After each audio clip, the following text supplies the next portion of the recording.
बार कुमार बार कुमार बार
सदा नाम घोष करू हरि कथा तेने सदा चित्ता समाधान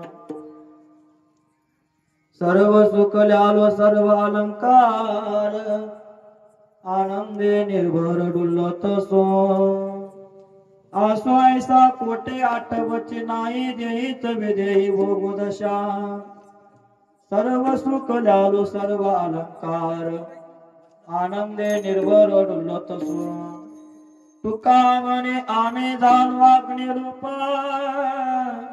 लागुने दे पाप पुण्यांगा सर्व सुख ल्यालो सर्व अलंकार आनंदे निर्भर डुलत सो समचरण सरोजम सांद्र नीलांबुदावम जगननीत पाण्य मंडल मंडनाना तरुण तुलसी माला कंददं कंदनेत्रम् सदैधवलहासं विठ्ठलं चिन्तयामि पाण्डुरङ्गा करो प्रथम नमन पाण्डुरङ्गा करो प्रथम नमन विकोजा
पाण्डुरङ्गा करो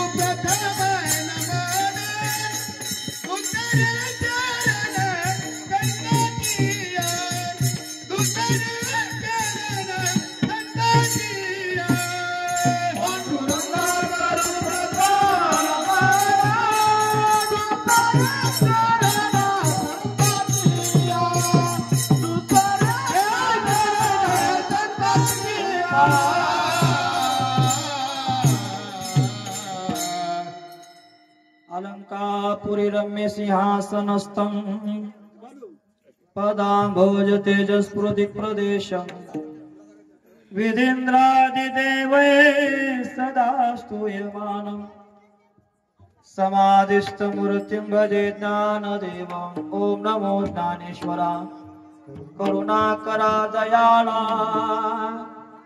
तुमचा अनुग्रह लादलो पावन झालो चराचरी नमो सद्गुरु तुकया ज्ञानदीपा नमो सद्गुरु सच्चिदानंद रूपा नमो सद्गुरु भक्त कल्याण मूर्ती नमो सद्गुरु भास्करा पूर्ण कीर्ती सेवे लागे सेवक झालो तुमच्या लागलो निज चरणा आहो स्वामी तुकया देवा यावरी न करावा अभेर सदा नाम घोष करू हरि कथा तेने सदा चित्ता समाधान सर्व सुख ल्यालो सर्व अलंकार आनंदे निर्भर डुलत सो प्रस्तुत कीर्तन रूपी सेवेसाठी निवडला अभंग महान भगवत भक्त संत सम्राट विश्ववंदे शुद्धारक जगद्गुरु तुकाराम महाराज यांचा 4 चरणाचा असून जगद्गुरु तुकोबर या अभंगातून भगवान परमात्म्याच्या नामाचं महात्म्य सांगतात प्रभूच्या नामाचं महात्म्य सांगतात आज आपल्या जन्मातला आता हा पर्व काळ आहे महाराज संपूर्ण भारतभर जर आपण पाहू गेलो तर महाराज प्रत्येक घराघरामध्ये प्रत्येक हृदयामध्ये प्रभू रामचंद्राचं स्मरण चालू आहे गावोगावी महाराज सप्ते चालू आहेत आणि आपल्याही गावामध्ये मौजे पडगाववाडी मला वाटतं दरवर्षी मोठ्या उत्साहात तुम्ही कार्यक्रम करता याही वर्षी कार्यक्रम चालू आहे आता सध्या कसं आहे महाराज सर्व परिसरामध्ये सप्ते चालू आहेत आणि आता टाळकरी भेटणं, गायक भेटणं, पकवाजे भेटणं अवघड झाले मला. आता माझ्याकडे 30-40 विद्यार्थी आहेत, पण सर्वीकडे सप्ते असल्यामुळे मला जिकडे तिकडे आणि तुम्ही मला 2 दिवसात सांगितलेलं आहे. असू द्या, सर्व फडावले टाळकरी आत, जशी जमेल तशी सेवा करू, एकूण एकाला सामावून घेत जावा. जगद्गुरु तुकोबरे अभंगातून भगवंताच्या नामाचं महात्म्य सांगतात. आज का अभंग हा मी निवडला? कारण आपला गुलालाचा कार्यक्रम होऊन गेलाय महाराज. खर तर नेमाने हे कीर्तन काल तरी असावं, नाही तर दुपारी तरी असावं. भगवान परमात्म्याचा जन्म झालेला आहे. आता आपल्याला भगवंताच्या नामामध्ये काय ताकद आहे त्याचं महात्म्य आपल्याला पाहायचं आहे. जगद्गुरु तुकोबरे म्हणतात, दादा मी भगवंताचं नामचिंतन केलं, सतत नामचिंतन केलं आणि माझ्या जीवनामध्ये तेने सदा चित्ता समाधान, अंत करणारा माझ्या समाधान प्राप्त झालं, चित्ताला समाधान प्राप्त झालं. ऐका, संपूर्ण जगताचा जर आपण विचार करू गेलो तर प्रत्येक जीवाला महाराज सुखाची अपेक्षा आहे, समाधानाची अपेक्षा आहे. माणसं रात्रंदिवस प्रयत्न करतात, रात्रीचा दिवस करतात, हाडाचे काढ करतात. कशासाठी हो? जीवनामध्ये सुख भेटलं पाहिजे आणि समाधान भेटलं पाहिजे. ऐका, माणसाची क्रिया ही भिन्न भिन्न असेल, माणसाचे उद्योग हे भिन्न भिन्न असेल, पण प्रत्येक माणसाचं साध्य मात्र एक आहे. कोणी भजन करत असेल, कोणी कीर्तन करत असेल, कोणी शेती करत असेल, कोणी पूजा करत असेल, कोणी व्यवसाय करत असेल. मला मनुष्य कर्म जे करतो कशासाठी करतो? आपण केलेलं कार्य त्याच्यापासून आपल्याला काहीतरी पैसा मिळाला पाहिजे. मिळाला पैसा मला, पैसा हा जीवनातलं सर्व साध्य नाही. पैसा कशासाठी मिळवायचा? मिळवलेल्या पैशापासून शेती घेतली पाहिजे, गाडी घेतली पाहिजे, बंगला बांधला पाहिजे, सर्व वस्तू गोळा केल्या मला. शेती घेतली, बंगला घेतला, गाडी घेतली, सर्व झाले. झालं का जीवन परिपूर्ण? एवढ्यावर थांबलं नाही महाराज. आपण मिळवलेला शेती, आपण घेतलेला बंगला, आपण मिळवलेला पैसा, त्या सर्व गोष्टीपासून आपल्या जीवनामध्ये सुख भेटलं पाहिजे, हे माणसाचं साध्य आहे. आणि आपण तेच प्राप्त करण्यासाठी रात्रंदिवस प्रयत्न करतो. पण खरं सांगू का दादा, जीवनामध्ये कितीही आपण रात्रंदिवस प्रयत्न करतो, पण आपल्या जीवनामध्ये सुख भेटत नाही, समाधान भेटत नाही. का भेटत नाही? तर आपण प्रयत्न जे करतो ना ते संसारात करतोय. आणि महाराज म्हटले, या संसाराचा जर विचार करत असाल दादा, महाराज म्हटले हा संसारच मुळात दुःख रूप आहे. संसार दुःख मूळ चौकडे इंगळ. दादा जसं आहे तसं ठेवा, वाढू नका, कारण तुमचं मिक्सरला थोडा विको. रात्रंदिवस तळमळ काम क्रोध लोभ शून्य, पाठी लागले ओढाळ कवना मे शरण जावो, दृष्टी देईल निर्मळ धर्म जागो सदैवाचा, जेवा परोपकारी. जगद्गुरु तुकोबरे सांगतात, बाबा संसारिक जीवाला तुम्हाला सुख हवं ना, त्या संसारात तुम्ही कितीही जरी दिवस महाराज प्रयत्न केला तर संसारात सुख भेटणार नाही. का भेटणार नाही? कारण त्या संसाराचं स्वरूप सांगितलं दुःख रूप. किंवा ज्ञानोबराय म्हणतात, मृत्यू लोकी सुखाची काणी, ऐकी जेल कवनाचे श्रवणे, कैचे सुख निद्रांतरोनी इंगळाच्या पाठी. अरे मृत्यू लोकांमध्ये सुख नावाची गोष्ट कोणाच्याच तोंडातून ऐकायला भेटणार महाराज. कोणालाही विचारा महाराज, तुमच्या जीवनामध्ये सुख आहे का महाराज? कोणीच हात वरी करून सांगत नाही की जगामध्ये मी सुखी आहे. आपल्याला वाटतं ज्याच्याकडे बंगला आहे तो सुखी आहे, ज्याच्याकडे गाडी आहे तो सुखी आहे, ज्याच्याकडे शेती आहे तो सुखी आहे. महाराज कबीर महाराज बोलले, जो देखे सो दुखिया बाबा, सुखिया कोई नाही रे. जगामध्ये तुम्ही कोणाकडे पहा महाराज, प्रत्येक जीव या जगामध्ये दुःखी आहे. राजा दुखिया, प्रजा दुखिया, प्रत्येक जीव दुःखरूप आहे. का हो? कारण आपण जे सुख शोधतो ते कुठे शोधतो? संसारामध्ये शोधतो महाराज. आणि संसार कसा आहे महाराज? दुःख बांधवाडे आहे हा संसार, दुःख बांधवाडे आहे हा संसार, दुःख बांधवाडे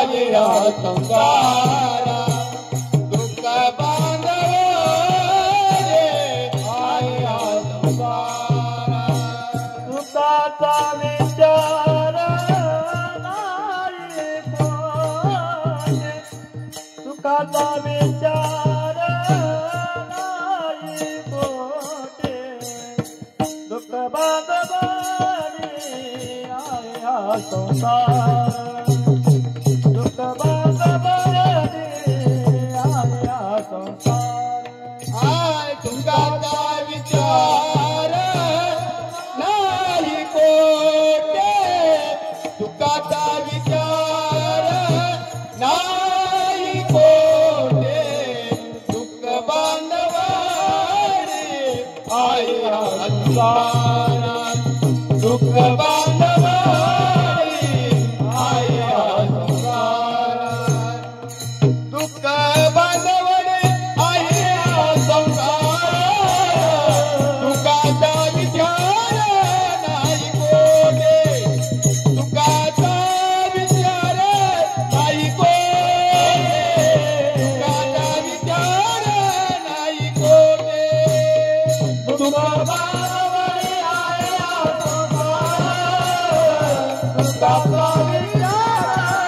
संसारा दुःखाचा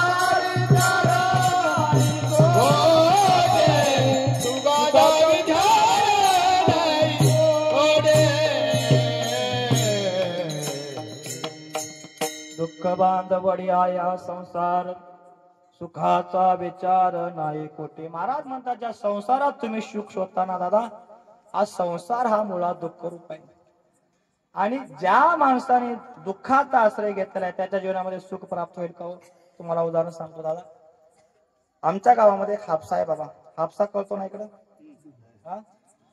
काय येतं हापशा वाटे पाणी बरं का मला वाटतं कर्नाटक मध्ये हापसे जास्त आहेत महाराज त्या हापशाचं पाणी खार आहे खारट पाणी आहे आणि त्याचं पाणी कोणीच पित नाही मग एके दिवशी एक आजोबा 60 वर्षाचे आजोबा त्या हापशाचं पाणी हापशीत होते आम्ही विचारलं बाबा कशाला नेता पाणी त्याने सांगितलं पिण्यासाठी नेतो हापशाचं पाणी खार आहे कोणी पित नाही त्या बाबाने सांगितलं बाबा जरी हापशाचं पाणी खार असलं तरी चालेल म्हणे का मी एक 10-20 घागरी पाणी हापशितो म्हणे आणि एक 10 घागरी पाणी हापसल्यानंतर हापशाला गोड पाणी येईल बाबा ज्या हापशाचं पाणी खार आहे त्याला किती घागरी पाणी हापसल्यावर गोड पाणी येईल बाबा येईल का येणार कारण कितीही जरी तुम्ही दिवसभर जरी पाणी हापशीत बसले तर त्याला गोड पाणी येत नाही का मुळात ते पाणी खार आहे तसं जगद्गुरु तुकोबराय म्हटले अरे तो संसारच मुळात दुःख रूप आहे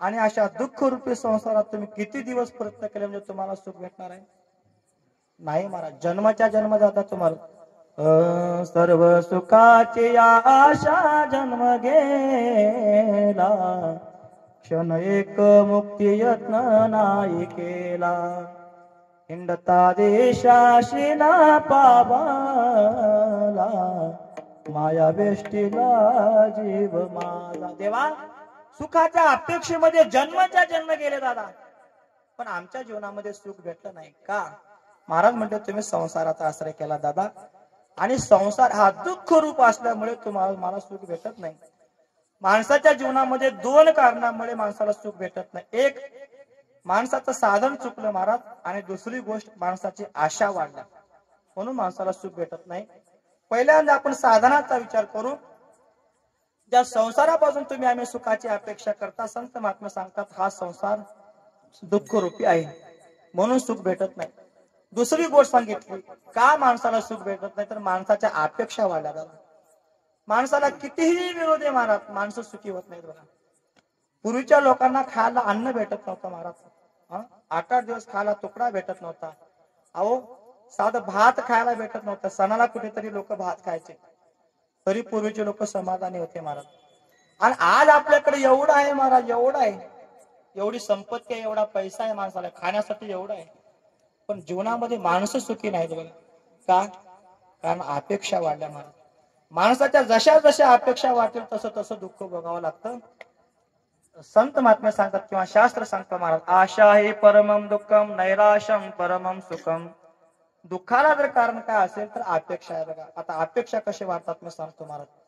निश्वो वष्टी शतम शती दशतम लक्षम सहस्राधिको लक्षेशाक्षिती पारतां क्षितिश्चक्रे शतां वांचति चक्रेश सुराजतां सुरपती ब्रह्मास्पदम वांचति ब्रह्मा शैव पदम शिव हरिपदम को गता.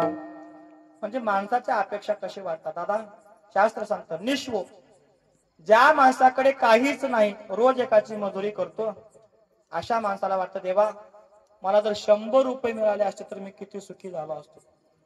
म्हणजे ज्याच्याकडे काहीच नाही त्याला वाटत मला 100 रुपये मिळावेत. मिळाले महाराज 100 रुपये, झाला का मनुष्य सुखी? नाही महाराज. 100 रुपये मिळाले की माणसाला वाटतं शतम शती, त्याला वाटतात मला 1000 रुपये मिळावेत. म्हणजे पहिल्या 100 रुपयाने 1000ची आशा वाढून दिली.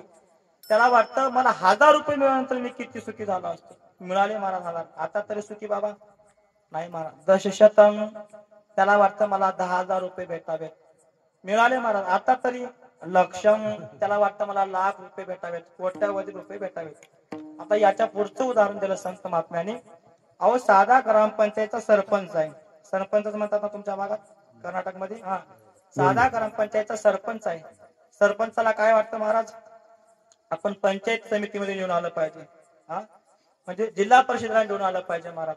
आला तिथे महाराज त्याला वाटतं आपण तालुक्याचा MLA झालो पाहिजे, म्हणजे MLA झाल्यानंतर आपल्याला पैसा मिळेल, आपण सुखी व्हाल. तेवढ्यावर थांबत नाही महाराज. त्याला वाटतं मंत्री झालं पाहिजे, पंतप्रधान. आशा वाढत जातात महाराज. आणि आशा वाढल्या की माणसाला दुःख भोगावं लागतं महाराज. माणसाला कितीही मिळू द्या महाराज, काही लोकांकडे एवढा पैसा असतो महाराज, एवढा पैसा असतो, पण जीवनामध्ये सुखी राहत नाहीत महाराज. का? हे आशा वाढली महाराज. आणि माणसाला वाटतं बघा, माणसाचा भ्रम आहे, माणसाचा भ्रम आहे. ज्याच्याकडे पैसा आहे तो सुखी असेल, ज्याच्याकडे बंगला आहे तो सुखी असेल, ज्याच्याकडे गाडी आहे तो सुखी असेल. जगद्गुरु तुकोबराय म्हणजे बा या जगामध्ये कोणीच सुखी नाही. मी उदाहरण सांगून गेलो, तुमच्या पुढे 2-3 उदाहरण ठेवतो म्हणजे तुमच्या लक्षात येईल महाराज. काय झालं दादा, दोघा नवरा बायकोचे रोज भांडण व्हायचे, रोज भांडण व्हायचे. मग एके दिवशी पत्नीने विचारलं नवऱ्याला, का हो म्हणे, शेजाऱ्याकडे बघा म्हणे, आपल्या संसारामध्ये रोज भांडणं होतात, रोज मारामाऱ्या होतात, आणि शेजाऱ्याकडे पाहिलं तर आपल्याला दुःख वाटते म्हणे. काय झालं बाई? काय नाही म्हणे. अहो शेजारी दोघं नवरा बायको सतत हसत राहतात, आनंदी राहतात, आणि आपल्या संसारामध्ये सतत किरकिर, सतत किरकिर. का असं? नवऱ्याला सांगितलं, बाई हा तुझा भ्रम आहे म्हणे. का? संसार म्हणले की प्रत्येकाच्या जीवनामध्ये भांडणं होतात, दुःख राहतात, पण ती नाही म्हणजे अहो ते नवरा बायको सतत हसत राहतात. त्याने विचारलं, विचारून तरी ये म्हणे एकदा, का हसतात तुम्ही? महाराज या बाईला राहवलं नाही, ती शेजाऱ्याच्या घरी गेली. मग विचारायला लागली, का हो म्हणे गंगूबाई, का? अहो आमच्या संसारामध्ये आम्ही दोघं नवरा बायको सारखं भांडून घेतात म्हणे, सारखं किरकिर आमच्या घरामध्ये, आणि जसं आम्ही तुमच्याकडे पाहतो म्हणे तुम्ही दोघं नवरा बायको सतत हसत राहता, काय कारण असेल बरे? त्या बाईनं सांगितलं, बाई तुझा हा भ्रम आहे म्हणे. का? अगं तुझं लई बरं आहे म्हणे. का? आमच्या संसारात तर लई भांडणं होतात म्हणे, तुला जे आम्ही हसताना दिसतो ना त्याच्या मागचं कारण ऐक म्हणे. काय झालं? काय नाही म्हणे. सकाळी सकाळी मी जेव्हा स्वयंपाक करायला बसते, स्वयंपाक करत असताना माझे पती बाहेरून येतात म्हणे, दारामध्ये येतात, आणि दारामध्ये आल्यानंतर ते मला मोठ्याने हाक मारतात आणि मला पाणी मागतात म्हणे. ऐक म्हणे, मी स्वयंपाक करताना आमच्या नवऱ्याला पाणी तर देत नाही, उलट मग काय करते, स्वयंपाक करता करता लाटणं फेकून त्यांना मारते म्हणे. बर मग काय ना म्हणे, ज्यावेळेस लाटणं लागेल त्यावेळेस मी हसतो म्हणे, आणि ज्यावेळेस लाटणं उकेल त्यावेळेस ते हसतात म्हणे. या बाईनं डोक्याला हात लावला, बाई तुझ्यापेक्षा आमचं बरं आहे म्हणे. का? आम्ही भांडतो पण आम्ही लाटण्यापर्यंत गेलो नाही म्हणे. म्हणजे संसाराची कथा आहे महाराज. आपल्याला वाटतं शेजारी सुखी आहे काय की, नाही महाराज. महाराज एका बाईनं नवऱ्याला एवढं लाटण्यानं मारलं, एवढं लाटण्याने मारलं, तो बायकोच्या हातातलं लाटणं हिसकावून घेतला, धावत धावत पोलीस स्टेशन मध्ये गेला, आणि पोलिसाच्या हातामध्ये लाटणं दिलं. साहेब साहेब त्या बाईला जप्त करा म्हणे, तिच्या हातात हातकड्या घाला म्हणे, एवढं लाटणं जप्त करा. साहेबांनी विचारलं, का म्हणे? काय नाही साहेब म्हणे, ती बाई मला फार मारते. साहेबांनी सांगितलं, बा ती बाई तुला मारते ना? हो. मग हे काम कर ना. काय साहेब? काय नाही म्हणे, तिच्या नवऱ्याला सांग ना. त्याने डोक्याला हात लावला, साहेब काय सांगावं म्हणे तुम्हाला, त्या बाईचा नवरा दुसरा तिसरा कोण नाही म्हणे, मग मीच आहे. म्हणजे ही संसाराची कथा आहे महाराज. एका बाईनं आपल्या नवऱ्याला एवढं मारलं, एक पाय फ्रॅक्चर झाला महाराज. दवाखान्यामध्ये ऍडमिट आहे, पडलेला आहे, बाजेवरती पडलेला आहे. 8-15 दिवस झाले बाजेवरती पडले, त्याला उपचार चालू आहेत. आणि पडल्या महाराज त्या पेशंटचं लक्ष दुसऱ्या पेशंटकडे गेलं महाराज. त्याच्या बाजूला एक पेशंट पडलेला आहे आणि त्याचे दोन्ही पाय मोडलेले त्याला दिसले. आता याला राहवलं नाही महाराज. हे एक पाय मोडलेलं धावत धावत कस तरी सरकत त्या शेजाऱ्याकडे गेलं. पाहिलं महाराज त्याचे दोन्ही पाय मोडलेले. हे विचारायला लागले, का हो राम भाऊ, काय म्हणता बाबा? काही नाही म्हणे. तुम्हाला 2 बायका आहेत का? त्याला कळेना. अहो असं का बोलता? नाही तुम्हाला 2 बायका आहेत का म्हणतो. त्याने विचारलं, का म्हणतोस बाबा? काही नाही म्हणे, मला एक बायका आहे तर माझा एक पाय मोडलाय म्हणे. आणि मला तर तुमचे अख्खे 2 पाय मोडलेले दिसतात. मला वाटतं तुम्हाला 2 बायका आहेत का? म्हणजे संसाराची कथा आहे दादा. जो देखे सो दुखिया बाबा. कळतं ना मग मी सांगायला लागलो ते. कारण काही आळंदीची भाषा आहे बरं का दादा. आणि नाहीतर असं होईल महाराज. उदाहरण सांगतो म्हणजे तुमच्याला. तुकोबाराने सांगितलं, कानडीने केला मराठा व्रता, एकाचे उत्तर एकाने, तिने पाचारी लैलबा म्हणून. उदाहरण माहित आहे ना तुम्हाला? आता असं होणे, कारण मी महाराष्ट्रातला आणि आता आमचं वास्तव्य आळंदीला. तिकडली भाषा वेगळी, इकडली भाषा वेगळी महाराज. आणि मी बोलत जाईल तर तुम्हाला काही समजणार नाही. आणि महाराजांना विचारतील कोणतं, का हो करून आणले होते महाराज? असं नको व्हायला. उदाहरण सांगतो तुमच्या. महाराज काय झालं, एक आमच्या महाराष्ट्रातला मुलगा आणि तुमच्या कर्नाटकातली मुलगी. बाबा दोघांचं लग्न झालं. कुठेतरी बाहेर पुण्याच्या ठिकाणी ते शिकायला होते. दोघांचं लग्न झालं. तर लग्न झाल्यानंतर ते दोघं गावाकडे आले बाबा. म्हणजे मराठवाड्यामध्ये, महाराष्ट्रामध्ये आले. आता मराठवाडा ते आपलं कर्नाटक बरंच मला 60-70 किलोमीटरचं अंतर आहे. आता आमच्या गावापासून मला वाटतं 80 किलोमीटर हा अंतर आहे. दोघांचं लग्न झालं बाबा. पण प्रकार असा झाला, जी कर्नाटकातली मुलगी होती ना, तिला मराठी येत नव्हती. आणि महाराष्ट्रातला जो मुलगा होता ना, त्याला कानडी येत नव्हती. आता कसं जुळायचं, कसा संसार राहायचा? कारण तुकोबार म्हणतात, कानडीने केला मराठा व्रता, एकाचे उत्तर. कारण ती काय बोलायला लागली याला समजायचं नाही ना, हा काय बोलायला लागला तिला समजायचं नाही. तसं होऊ नये तुमच्याने. हो महाराज, लग्न झालं आणि 4-8 दिवसानंतर ती कर्नाटकातली मुलगी आपल्या माहेरी आली. आल्यानंतर महाराज एक 8 दिवस आपल्या माहेरी राहिली. मग आपल्या पत्नीला आणण्यासाठी तो मराठवाड्यातला मुलगा, महाराष्ट्रातला मुलगा कर्नाटक मध्ये आला. 4 दिवस सासरवाडीमध्ये राहिला आणि राहिल्यानंतर महाराज 4 दिवसानंतर तो आपल्या पत्नीला घेऊन निघाला महाराष्ट्रामध्ये. स्टॉपला गेला, भालकीला गेला, गाडीमध्ये बसला आणि आता गाडी निघाली. कुठं? मराठवाड्यामध्ये, महाराष्ट्रामध्ये गाडी निघाली. आता जात असताना त्याच्या मनामध्ये विचार आले, काय? अरे मराठवाडा ते आणि कर्नाटक बराचसा मध्यंतरी अंतर आहे म्हणे. नेमकं मध्यंतरी कोणते कोणते गावं लागतात हे जाणून घेतलं पाहिजे आपल्याला. का पुन्हा जर आपल्याला एखाद्या वेळेस कर्नाटक मध्ये येण्याचा जर योग आला तर पुन्हा आपली परेशानी होणार नाही. म्हणून गाडी पुढे निघाली महाराज. एसटी मध्ये बसलेले ते आणि पहिल्या स्टॉपवरती गाडी थांबली. मग या मराठवाड्यातल्या मुलांनी विचारलं आपल्या पत्नीला, का ग हे कोणतं गाव? तिला मराठी येत नव्हती महाराज. ती म्हणली येणेंद्री. काय म्हणता? याने काय केलं, खिशातली पेन काढली, डायरी काढली, टिपून घेतलं, काय? येणेंद्री. गाडी पुढे निघाली महाराज. दुसऱ्या स्टॉपवरती गाडी थांबली. याने पुन्हा विचारलं, का ग हे कोणतं गाव? तिला मराठी येत नव्हती. ती पुन्हा म्हटली येणेंद्री. काय म्हणता? त्याने पुन्हा पेन काढला आणि पुन्हा टिपून घेतलं, येणेंद्री, खुर्द बुद्रुक. म्हणजे एका नावाचे 2 गावं असतात. मला वाटतं तुमची कोडगाववाडी. आता कोडगाववाडी एवढे गाव आहेत महाराज. आमच्या गावाच्या शेजारी 2 किलोमीटरवरती कोडगाव आहे. तुमच्या इथं आहे. आता मुखेडमध्ये तिकडे कोडगाव आहे आणि मला वाटतं तोरण्यापाशी कोडगाववाडी आहे. तुमच्याच कर्नाटकमध्ये कमालनगर तोरण्यापाशी कोडगाववाडी आहे. म्हणजे एका नावाचे अनेक गावं असतात. त्याने पेन घेतले आणि टिपून घेतलं, का? येणेंद्री खुर्द बुद्रुक. टिपून घेतलं महाराज. गाडी पुढे निघाली. तिसऱ्या स्टॉपवरती गाडी थांबली. त्याला राहवलं नाही आणि पुन्हा विचारलं, का ग हे कोणतं गाव? तिला मराठी येत नव्हती. ती म्हणली येणेंद्री. आता याला राग आला महाराज. का? 1 वेळेस येणेंद्री झालं, 2 वेळेस येणेंद्री झालं.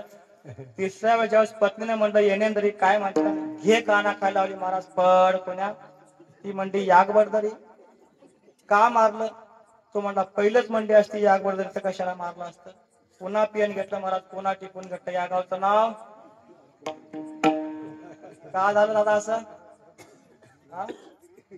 कारण तुकोबारांचं प्रमाण आहे मला. कानडीने केला मराठा व्रतार एकाचे उत्तर म्हणजे एकाच उत्तर ह्याची भाषा त्याला कळणार त्याची भाषा याला कळणार तसं तुमचं माझं होऊ नये महाराज तैसे माझं नको करू का मला आपत्ती देया संगती सज्जनाचे तसं होऊ नये कारण का समजलं पाहिजे बरं का कीर्तन एवढं धरून तुम्ही आलात जगद्गुरु तुकोबरा सांगतात बाबा सुख हवं ना तुम्हाला सुख हवं ना दादा संसारात सुख भेटत नाही बघा माणसं रात्रंदिवस प्रयत्न करतात माणसाला वाटतं पैसा मिळवल्यानंतर सुख भेटेल गाडी घेतल्यानंतर सुख भेटेल जगद्गुरु तुकोबरा म्हणजे संसारात तुम्ही कितीही प्रयत्न करा दादा ऐका संसारातल्या काही ज्या गोष्टी आहेत ना त्या प्रारब्धाने मिळतात प्रयत्नाने मिळत नाहीत तुम्ही कितीही प्रयत्न करा महाराज हा प्रारब्धानेच मिळतात बघा महाराज तुकोबराने 3 गोष्टी सांगितल्या महाराज अन्न मान धन हे तो प्रारब्धा अधीन माणसाच्या प्रारब्धात असेल तर अन्न भेटतं हो प्रारब्धात असेल तर मान भेटतो आणि प्रारब्धात असेल तर धन भेटतं बाबा आयुष्य प्रयत्न केलं तरी काही माणसाला काहीच भेटत नाही महाराज का नशीब आपलं कपाळ चांगलं पाहिजे बरं का आणि आपलं कपाळ आपलं नशीब जर करंटच्या कपाळात असलं कितीही प्रयत्न करा महाराज तुम्हाला काहीच भेटत नाही काही उदाहरण तुमच्या पुढे ठेवतो महाराज काही माणसं महाराज आयुष्यभर धंदे करतात बघा आयुष्यभर गाव सोडून फिरतात महाराज कशासाठी पैसा मिळवण्यासाठी हा धंदा केल्यानंतर पैसा मिळेल तो धंदा केल्यानंतर पैसा मिळेल फिरतात महाराज पण आयुष्यभर एकाचा मेळ एका लागत नाही महाराज एका माणसाने गावामध्ये भरपूर प्रयत्न केले पैसा मिळवण्यासाठी कशातच मेळ बसला नाही त्याने विचार केला काय नाही म्हणे गाव सोडल्याशिवाय माणसाला पैसा मिळत नाही घेतला मला निर्णय गाव सोडलं तालुक्याच्या ठिकाणी गेला आता कोणता तालुका भालकी ना भालकीला गेला पैसा मिळवायचा मग काहीतरी उद्योग करावा लागतो काहीतरी धंदा करावा लागतो काय करावं मग सायकल पंक्चरचं दुकान टाकलं मला तिथं रोज सायकल पंक्चर काढायला लागला 4-2 वर्ष तोही धंदा केला कशासाठी पैसा मिळवण्यासाठी महाराज त्याच्यामध्ये मेळ बसला नाही तुम्हाला या धंद्यात काही कळलं नाही महाराज तो धंदा सोडला आणि जिल्ह्याच्या ठिकाणी गेला बिदरला गेला तिथं दुसरा धंदा टाकला महाराज तिथं गॅस बत्त्या रिपेअर करायला लागला तोही धंदा केला महाराज त्याच्यातही मेळ बसला नाही मग शेवटी महाराज त्यांनी मुंबईला गेला मग तिथं आता काय धंदा करावा पाहिलं महाराज त्याला इथं काय विकतंय मग त्यांनी ते कारण ठरवलं महाराज कारण मुंबईला महाराज वडापाव विकते तो म्हणा काय नाही म्हणा सकाळी उठायचा घरोघर जायचा बटर पाव विकायला लागला महाराज 4-2 वर्ष तोही धंदा केला महाराज त्याच्यातही मेळ बसला नाही आणि फिरून म्हातारपणी गावाकडे आला मुक्काम पोस्ट कोडगाववाडी तो लोकांनी विचारलं माधू बाबा पैसा मिळवून बायका पोराचा संसार घेऊन आयुष्यभर गावभर फिरला म्हणे आणि म्हातारपणी गावाकडे मग तो म्हणा लागला बाबा काय सांगू म्हणे तुला कुठंही जा पैसाला पान आता याच्यासाठी का चौथा येईल का हो ऐका दादा धंदा बदलला म्हणजे प्रारब्ध बदलत नाही माणसाचं कारण माणसाच्या नशिबात संपत्ती पाहिजे दादा ऐका 2 उदाहरणं मी तुमच्या पुढे ठेवतो बरं का महाराज कारण मी पहिल्यांदा आल्यामुळे मी सोपं सांगायला लागले बरं का समजेल न समजेल म्हणून सोपं सांगायला लागले महाराज काही वेळेस असं होतं दादा एकाच आईच्या पोटी 2 मुलं जन्माला आहेत एकाच आईच्या पोटी पण एखादा मुलगा अतिशय श्रीमंत असतो आणि एखादा मुलगा अतिशय गरीब असतो एका गावामध्ये 2 मुलं जन्माला आले लहानाचे मोठे झाले लग्न झालं महाराज आणि लग्न झाल्यानंतर ज्यावेळेस 2 पत्न्या घरामध्ये आल्या मग कालांतराने मग ते 2 भाऊ विभक्त झाले म्हणजे वेगळं झाले आणि वेगळं झाल्यानंतर महाराज अतिशय श्रीमंत घराणा आई वडिलांनी महाराज दोघाही भावाला 10-10 एकर जमीन वाटून दिली मग 2 भाऊ आनंदामध्ये संसार करायला लागले महाराज आता वेगळं झालेलं महाराज संसार मग कष्ट केलं पाहिजे पैसा मिळवला पाहिजे 2 भाऊ कष्ट करायला लागले महाराज पण प्रकार असा होता महाराज मोठं भाऊ जे होतं ना ते मोठ्याचं प्रारब्ध नशीब चांगलं होतं दादा आणि बारकं जे होतं ना करंटच्या कपाळाचं होतं म्हणजे 18-20 दारिद्र्य याच्या घरामध्ये याच्याकडे याच्या महाराज ते फाटक्या हातात होतं बघा याच्याकडे पैसाच यायचा नाही महाराज आता काय करावं महाराज मग 2 भावांनी 10-10 एकर जमीन वाटून दिली 20 एकर जमिनी 2 भावांनी ज्वारी पेरली बघा हिवाळ्याच्या दिवशी होते ज्वारी पेरली 4 महिन्याचा कालावधी गेला ते ज्वारीचं पीक येण्यासाठी मग 4 महिन्यानंतर हे जे बारकं जे होतं ना गेलं शेताकडे बघावं म्हणे आपली ज्वारी कशी आहे आणि धुऱ्यावरती जाऊन बघायला लागलं महाराज मोठ्या भावाच्या शेतामध्ये पाहते तर एक ज्वारीचा कणीस महाराज या पप्पाच्या शाहीत उडी का आणि आपल्या वावरामध्ये बघायला लागलं तर एक कणीस अंगठ्या इतका आणि करंगळी इतका डोक्याला हात लावले काय म्हणे देवा अरे 2 भावाचं शेत बांधाला बांध लागून आहे म्हणजे मोठ्या भावाच्या शेतामध्ये एवढा मोठा कणीस आणि माझ्या शेतामध्ये अंगठ्या इतका करंगळी इतका कणीस राग आला महाराज त्याला. काही नाही म्हणे, शेतामध्ये काही पडलं नाही म्हणे. बाबा एका रात्रीमध्ये 10 एकर जमीन विकलं, गटोडं बांधलं, बँकेमध्ये फिक्स डिपॉझिट ठेवलं, घरी आला आणि बायकोला सांगितलं, हे बघ म्हणे काय शेतामध्ये काही पडलं नाही म्हणे, मी शेत विकलोय म्हणे, चालू म्हणे आता मी दुसरा धंदा करायला.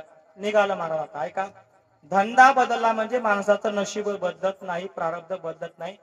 निघालं महाराज. जात असताना उन्हाळ्याचे दिवस होते, गावाच्या बाहेर पडलं आणि गावाच्या बाहेर पडल्यानंतर काही कोळी लोक, काही भोई लोक माशा पकडत होते तळ्याच्या ठिकाणी.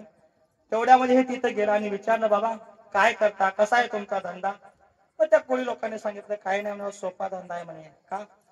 याच्यामध्ये भांडवल जास्त गुंतावं लागत नाही म्हणे. मग काही नाही म्हणे, भालकीच्या बाजारला जायचं, 22 रुपयाचा दोरा आणायचा, जाळं बनवायचा आणि माशा पकडायच्या. महाराज याला वाटलं सोपा आहे धंदा म्हणे, कारण भांडवल जास्त लागत नाही. ठरवलं याने काय, माशा पकडायचं. गेला महाराज, पालखीला गेला, दोरा आणलं, जाळं बनवलं आणि टाकलं महाराज तळ्यामध्ये माशा पकडायला. आता ऐका, धंदा बदलला म्हणजे प्रारब्ध बदलत नाही. दुसरे कोळी लोक यायचे महाराज, जाळं टाकायचे, त्यांच्या जाळ्यामध्ये महाराज एक एक मासा 10-10, 20-20 किलोचा एक एक मासा. बाबा हे 4-4 तास जाळं लावायचं आणि 4 तासानंतर ज्यावेळेस जाळं वरी काढायचं, याच्या जाळ्यामध्ये अंगठ्या इतक्या आणि करंगळी इतक्या माश्या, बांगड्या चुंगड्या. डोक्याला हात लावलं, काय म्हणे देवा, शेती करायला गेलो तसं म्हणे आणि माशा पकडायला गेलो असं. आता वैतागलं महाराज. ऐका, ज्यावेळेस माणसं फार धंदे करतात महाराज पैसा मिळावा म्हणून, आणि माणसाचा धंदा ज्यावेळेस यशस्वी होत नाही ना, त्यावेळेस मनुष्य निराश होतो महाराज. ठरवलं आता काय करावं म्हणे, काय केल्यानंतर आपल्याला पैसा मिळणार आहे महाराज. आणि ज्या माणसाच्या डोसक्यात पैसा बसला ना, माणसं येडे होतात महाराज. निघालं महाराज रात्रीच. आता काय करावं काय करावं. जात असताना तुमच्या गावासारखं गाव लागलं, कीर्तन चालू होतं. मग कीर्तनामध्ये आलं महाराज, समोर बसलं, महाराजांच्या कीर्तन ऐकलं, आवडलं महाराज त्याला. आणि कीर्तन संपल्यानंतर त्यांनी संयोजकाला गाठलं आणि विचारलं, बा कुठले होते हो महाराज? त्या संयोजकाने सांगितलं, बा आळंदीचे होते. बरोबर. मग कसं काय महाराजांचं? काय म्हणतो बा? काय नाही म्हणे. किती दिली महाराजाला दक्षिणा? आता ऐका, महाराजाच्या दक्षिणेचे काळजी लोक आले बाबा. मग त्यांनी सांगितलं त्याचं जे सुपारी असेल ते सांगितलं. बा काही नाही म्हणे, दिली म्हणे 10,000 रुपये. याने डोक्याला हात लावला महाराज. का 2 तासात 10,000 रुपये? चांगला आहे राव धंदा म्हणे. का बाबा, कोण्या धंद्यात 2 तासात 10,000 रुपये पडतात? कलेक्टरलाही पडत नाही. तो मी कमी सांगायला लागले बरं का, 50-50 हजार रुपये घ्यायला लागले महाराज.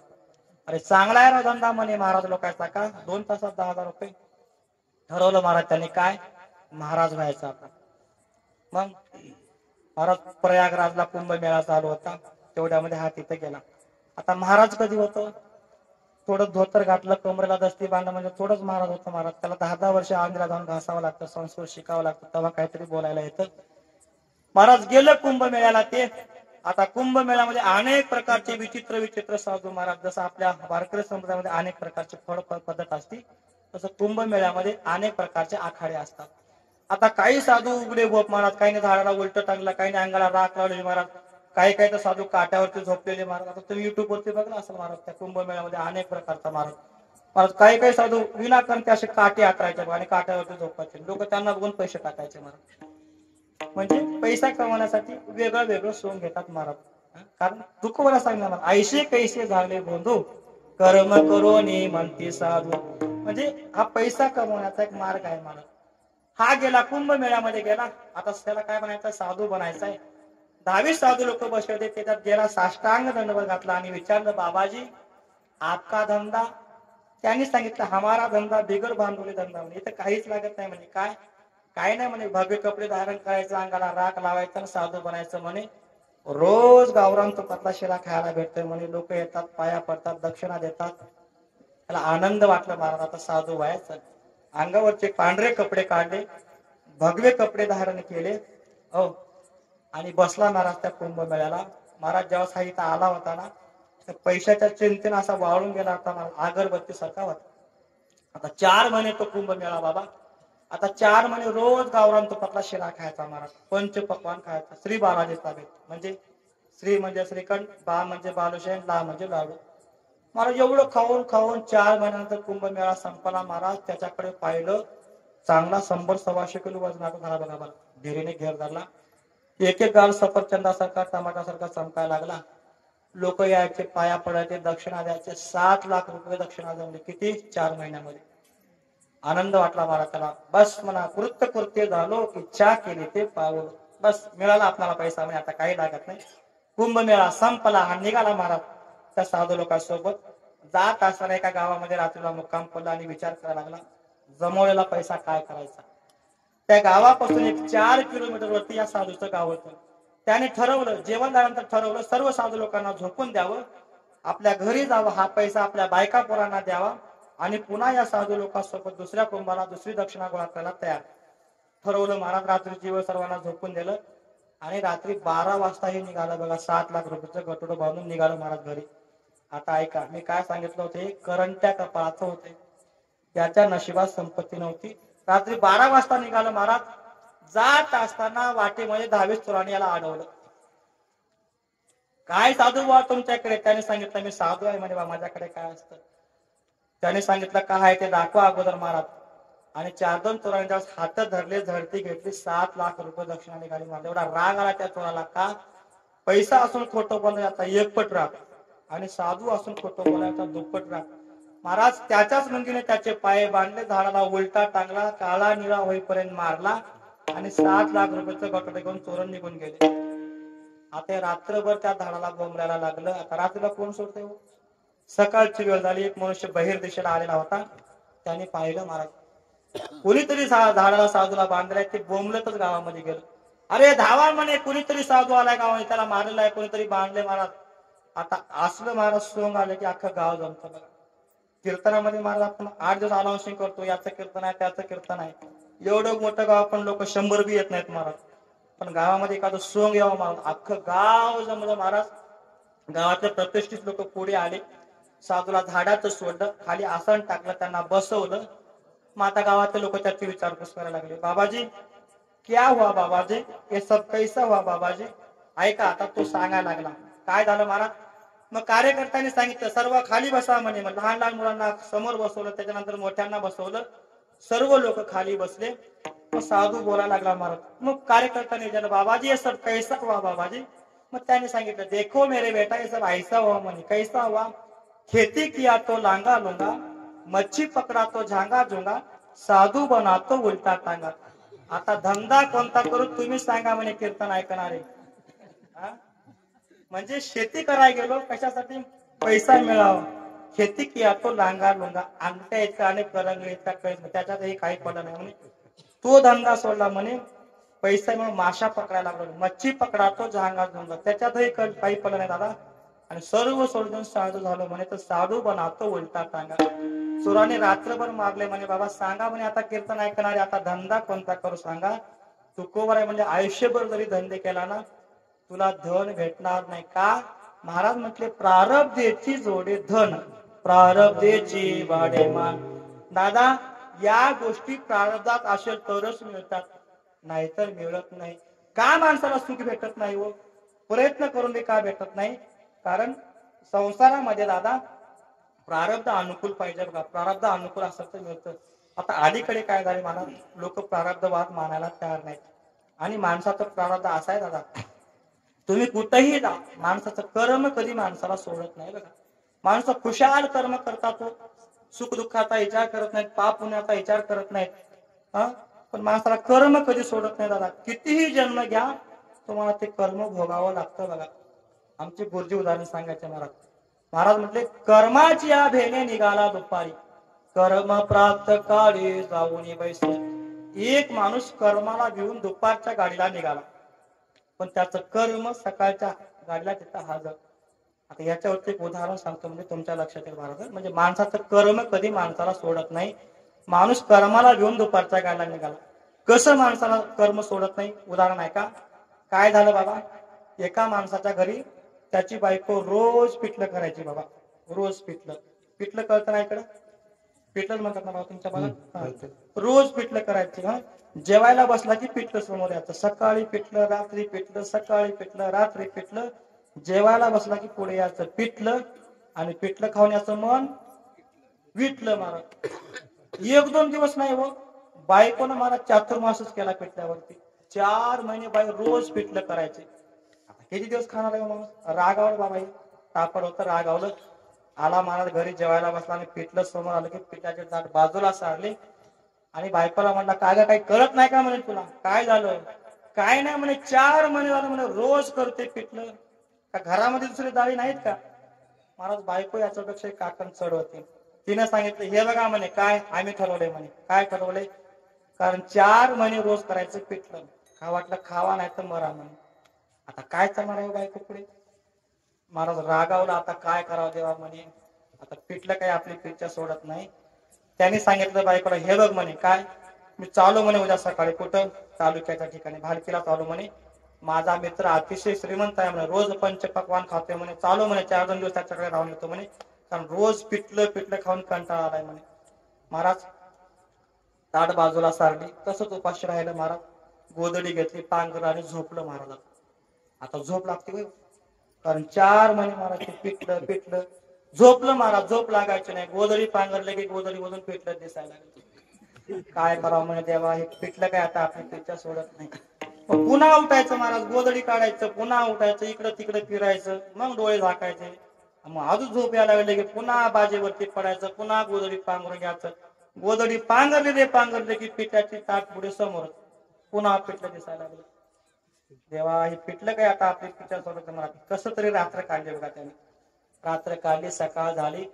बाबा बरोबर 12च्या गाडीला निघाला, कुठं? भालकीला निघाला. महाराज म्हटले, कर्माची या भेणे निघाला दुपारी. कर्म म्हणजे पिठलं म्हणजे त्याचं कर्म आहे महाराज. म्हणजे उदाहरण सांगतो मी. बरोबर दुपारच्या गाडीला निघाला, 1 वाजता भालकीमध्ये गेला. मग महाराज त्याचा सावकार, त्याचा मित्र, त्याचा शोध घेत तिथे गेला महाराज. आणि नेमकं ते सावकार महाराज जेवणासाठी बसलेले होते, त्याची पत्नी किचन मध्ये ताट मांडत होती. तेवढ्यामध्ये हा गेला. महाराज सावकाराने पाहिलं, धावत आला. महाराज अरे बरं झालं मी रामभाऊ, 5 दिवसांनी तो आला, आनंद झाला. महाराज पाय धुवायला पाणी दिलं, बसायला पाट टाकला आणि पाटावरती हा बसला. मग सावकाराने सांगितलं, हे बघ म्हणे, माझा मित्र फार दिवसाला आलाय म्हणे, त्याच्यासाठी दुसरा ताट मांड. आता पाटावरती बसल्या हे विचार करायला लागला, देवा आज नेमकं काहीतरी आपल्याला गोडधोड खायला भेटणार आहे का? 4 महिने पिठलं म्हणे, कंटाळा आला म्हणे, आज काहीतरी आपल्याला चांगलं खायला भेटणार आहे.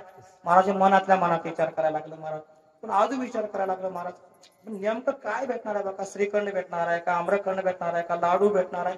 मनातल्या मनात विचार करायला लागला महाराज. पण आता नशीब याला सोडतोय हो. मग सावकाराने सांगितलं, माझ्या मित्रासाठी 1 ताट मांड.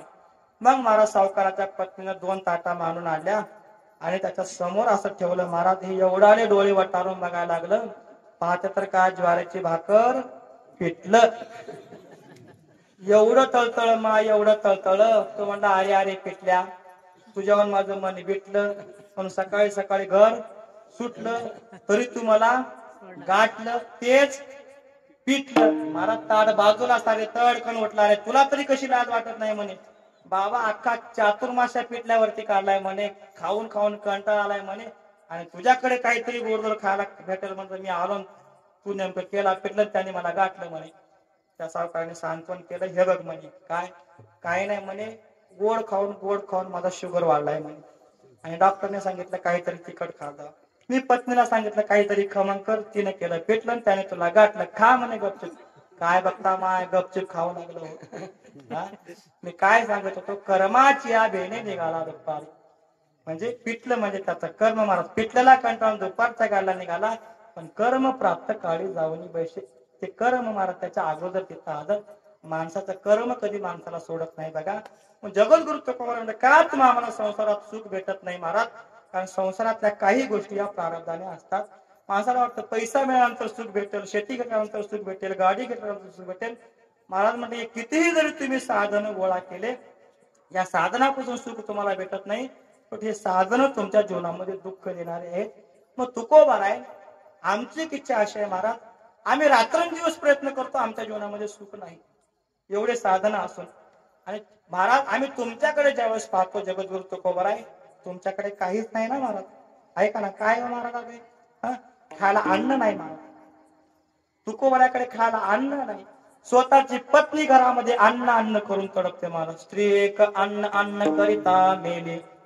मुलं बाळ घरामध्ये अन्न करून तडपायला लागले. आणि स्वतः महाराज सांगतात ना, दुष्काळे पिढीला द्रवेणेला मान. स्त्री एक अन्न करिता मेले काय खावे आता कोणीकडे जावे. महाराज म्हणतात देवा काय खावं महाराज, म्हणजे खायला घरामध्ये अन्न नाही महाराज तुकोबरांच्या. पण जेव्हा तुकोबरांच्या चेहऱ्याकडे पाहिलं महाराज तर तुका म्हणे खातो आनंदाचे लाडू नका चरपडो वारे. महाराज त्यांच्या चेहऱ्यावरती अगदी समाधान दिसायचं महाराज, अगदी आनंदी तुकोबरा दिसायचे महाराज. लोकांनी विचारलं महाराज अहो एवढी प्रॉपर्टी आहे आमच्याकडे, एवढी संपत्ती आहे महाराज, 100 एकर जमीन आहे, गाडी आहे, बंगला आहे महाराज, सर्व आहे महाराज, पण झोप येत नाही महाराज, रोज झोपीच्या गोळ्या खावे लागतात. तुकोबरा आमच्या जीवनामध्ये सुख भेटत नाही. आणि तुमच्याकडे पाहिलं महाराज काय हो तुमच्याकडे खायला अन्न नाही हो, तरी त्यांच्या चेहऱ्यावरती समाधान. ऐका आपल्याकडे एवढी संपत्ती असून आपल्या जीवनामध्ये सुख नाही आणि संत महात्म्याकडे काहीच नाही ना दादा, तरी संत महात्म्य सुखी आहेत बघा. तुकोबरायांचं जीवन पहा, माझ्या ज्ञानोबरांचं पहा ना. काय हो ज्ञानोबरांच्या जीवनामध्ये दादा हे 4ही भावंड आहेत बघा, लहान लहान मुलं आहेत. निवृत्ती दादा, ज्ञान दादा, सोपान काका आणि मुक्ताई. महाराज एके दिवशी असणार माझ्या मुक्ताईला भूक लागली बघा, 5 वर्षाची मुक्ताई हो. ज्यावेळेस आई बाप माझ्या ज्ञान दादाला आणि मुक्ताईला सोडून गेले महाराज, आणि सकाळची वेळ सिद्ध बेटामध्ये घोर अरण्यामध्ये 4ही भावंड राहायचे, आणि मुक्ताईला भूक लागली म्हणून मुक्ताई म्हणते दादा भूक लागली रे. मग तेव्हा ज्ञानोबराय महाराज हातामध्ये झोडी घेतात आणि आळंदीमध्ये अलंकापुरामध्ये येतात आणि दारोदार जातात महाराज भिक्षा दे. घराच्या समोर गेले की महाराज आणि भिक्षा दे म्हणजे झोळी पसरतात. लोकांनी पाहिलं महाराज माझ्या ज्ञानोबरायांना, आणि लोकांनी पाहून ज्ञानोबरायांना पाहून दार लावून घ्यायला लागले महाराज. ऐका दादा ज्या ज्ञानोबरायांचं दर्शन व्हावं म्हणून आपण आज 4-4 दिवस बारीला थांबतो महाराज, पण त्याच माझ्या ज्ञानोबरायांना या समाजाने एका काळामध्ये साधी मधुकरी सुद्धा वाढली नाही होत, खायला अन्न दिलं नाही महाराज. कारण हे संन्यासाची पोरं आहे, त्यांचा स्पर्श झाला तर आपण बाटू महाराज, पण वाळीमध्ये टाकलं वशिष्ठ बेटामध्ये राहायचं महाराज. आम्हाला कविता होती बघा महाराज, महाराष्ट्रामध्ये 5वी कविता होती महाराज. माझे मुक्ताई मुक्ताई 10 वर्षाचले करू सांग देव योगियाने तिले मानला रे गुरु. हॅलो हॅलो अरे संन्यासाची पोर कोणी बोलतही नाही, टाकी देईल पोराच कधी तोंड पाहू नये. माझी मुक्ताई मुक्ताई 10 वर्षाचले करू सांग देव योगियाने तिले मानला रे गुरु. ऐका दादा हे 4ही भावंड महाराज शुद्ध बेटामध्ये लोकांनी टाकलं व आळंदीमध्ये राहायचं नाही. तुम्ही का राहायचं नाही महाराज, किती समाजाने त्रास दिला बघा दादा. काय अण्णावाळीमध्ये टाकलं या 4ही भावंडाला महाराज. छोटे छोटे मुलं आहेत महाराज. कारण ज्यावेळेस विठ्ठल पंतांनी महाराज संन्यास आश्रम स्वीकारून पुन्हा गृहस्थ आश्रम स्वीकारला, आणि गृहस्थ आश्रम स्वीकारल्यानंतर महाराज हे 4ही अपत्य बांधला महाराज. निवृत्ती दादा, ज्ञान दादा, सोपान दादा आणि मुक्ता हे 4ही भावंड जन्माला आले होते. तर साधे होते का महाराज लेकर महाराज, साधे होते का महाराज. माझे निवृत्तीनाथ महाराज भगवान शंकराचा अवतार आहे महाराज. माझे ज्ञानदादा महाविष्णूचा अवतार आहे, माझा सोपान काका ब्रह्मदेवाचे अवतार आहेत, आणि आदिशक्ती माता महाराज माझे मुक्त आहे. एवढे मोठे महाराज महात्मे असताना महाराज, आणि लोकांनी सांगितलं विठ्ठल पंता ऐक म्हणे बाबा, तू संन्यास आश्रम स्वीकारून पुन्हा गृहस्थ आश्रम स्वीकारला आहे, तुला आता न्याय नाही महाराज. लोकांनी गावाच्या बाहेर हाकलून टाकलं. काय करावं महाराज. इंद्रायणीच्या काठावरती शुद्ध बेट आहे महाराज. शुद्ध बेटामध्ये राहायला लागले, आणि राहत असता महाराज घोर अरण्य, श्वापद पशु पक्षी महाराज त्या अरण्यामध्ये आहेत. शुद्ध बेटामध्ये राहतात महाराज. आणि मग कोणी मधुकरी वाढत नाही, कोणी खायला अन्न देत नाही, कुठपर्यंत त्रास सहन करायचा दादा. मग विठ्ठल पंतांनी महाराज ब्रह्मसभा बोलवली आणि सांगितलं बाबा माझ्या मुलांना असणार काहीतरी न्याय द्या, स्वीकारा, धर्मामध्ये स्वीकारा, माझ्या मुलांना काहीतरी न्याय द्या. तर अरण्यामध्ये महाराज 8-8 दिवस खायला अन्न भेटायचं नाही माझ्या मुक्ताईला. आणि ज्यावेळेस ब्रह्मसभेमध्ये विठ्ठलपंत हात जोडून निराश होऊन थांबतात, काहीतरी न्याय द्या महाराज. आणि ब्राह्मण आणि शास्त्राचा आधार नाही घेतला महाराज, आणि सांगितलं विठ्ठलपंता एक काम करा म्हणे, काय तुमचे मुलं जर सुखी व्हावा असं जर वाटत असेल तर तुम्हाला एकच प्रायश्चित आहे, देहांत प्रायश्चित. महाराज जड अंतकरणाने विठ्ठलपंत घरी आले. रात्रीची वेळ झालेली आहे. चारी भावंड महाराज जेवण करून झोपलेले आहेत. आणि आई साहेब महाराज, रुक्मिणी आई साहेब वाट पाहत होत्या. आज माझ्या मुलांना काहीतरी न्याय मिळवून दारामध्ये बसून वाट पाहायला लागल्या. आणि विठ्ठलपंत निराश होऊन घरामध्ये बसतात महाराज. मग रुक्मिणी महाराज जेवू घातला आणि विचारलं, का हो मिळाला का आपल्या मुलांना न्याय? मग विठ्ठलपंतांनी सांगितलं, बाई कारण आपली मुलं जर सुखी व्हावा असं जर वाटत असेल तर आपल्याला आता इह लोक सोडावा लागणार नाही. महाराज ही गोष्ट ज्यावेळेस रुक्मिणीने ऐकली महाराज हृदय भरून आलं. आणि रात्रीची वेळ आहे महाराज, रात्रीच्या 12 वाजता विठ्ठलपंत दाराच्या बाहेर पडले. कारण आपण मेलो तरी चालेल पण आपले मुलं सुखी झाले पाहिजे. निघाले महाराज. आणि रुक्मिणी आई साहेब महाराज त्याही निघाल्या. कारण महाराज पतिव्रता होत्या, त्या पतीच्या मागे निघाल्या. दाराच्या बाहेर पाऊल टाकलं महाराज. आणि टाकल्यानंतर ऐका दादा, बोलू नका, आईचा अंतःकरण आहे महाराज. कारण आईशी कळवळल्याची जाती करी लावा. कारण जगामध्ये महाराज आईसारखं प्रेम मुलाबाळावरती कोणी करत नाही महाराज. कारण आईचं काय प्रेम आहे, ज्याला आई नाही त्याला विचारा महाराज आईचं काय प्रेम आहे. रुक्मिणी आई साहेब दाराच्या बाहेर पाऊल टाकतात. आणि बाहेर टाकल्या महाराज हृदयातून स्पंद बाहेर आला, रडायला लागल्या. आणि रुक्मिणी आई साहेब विचार करतात, दादा अरे माझा निवृत्ती मोठा आहे म्हणे, माझा सोपान मोठा आहे, माझा ज्ञानदादा मोठा आहे. आणि सकाळ झाली आणि माझी 5 वर्षाची मुक्ताई नंतर विचारलं, दादा आई कुठे गेली रे? काय उत्तर देणार आहे माझा निवृत्ती? धावत आल्या महाराज, घरामध्ये आल्या. मुक्ताईच्या चेहऱ्यावरतून कुरवाळलं महाराज, मुक्ताईला पोटाशी धरलं. मग विठ्ठलपंतांनी सांगितलं, रुक्मिणी तुम्ही येऊ नका. पण पुन्हा महाराज तिच्या तोंडावरती पांघरून टाकला आणि निघाले महाराज आई साहेब.